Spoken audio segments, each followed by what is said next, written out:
Boy, your shooting bench is a great way to keep your rifle steady and find out just how well it shoots. But when you're done with that, there's no sense in practicing off of a bench. I don't know about you, but the last time I was deer hunting, I didn't see any benches. You've got to practice for hunting by getting on the ground. If your shooting range permits it, just get on the ground in between the benches and put some rounds down range. Learning good technique. Try it with your body facing the target as well as angled slightly and see which one's steadier for you.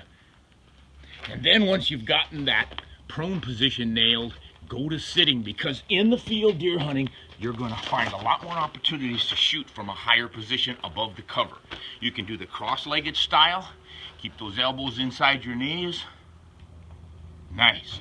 And you can get a little different by leaning into it. Notice how I keep my elbows not on top of my knees, but down inside. Keeps them from wiggling around. If you can shoot well from this position, you're going to be ready for about 80% of your hunting shots. But there's one more you'll want to practice, and that's kneeling. When you go to kneel, you'll get even higher than you did from sitting. And this is something you have to do a lot in the field. Again, I've got my underarm in front of my knee, not on top of it.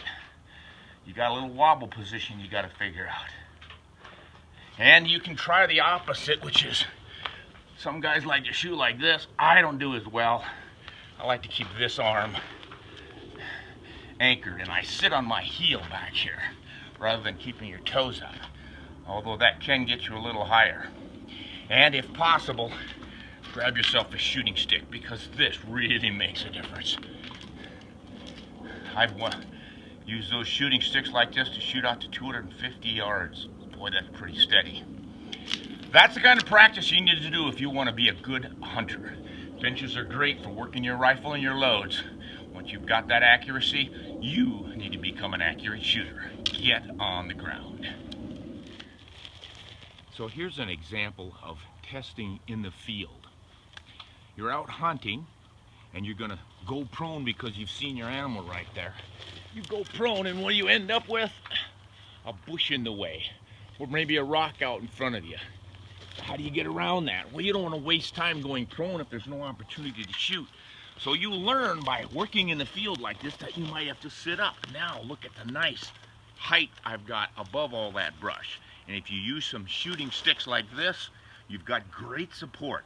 Those are the kinds of things you need to practice and learn before the hunting season. Get in the field and do your work. And what if you're hunting where the cover's so tall you have to shoot standing? Well, you had better practice. Learning how to shoot offhand isn't easy, but if you don't practice, you won't get any better. Stand up and learn to shoot.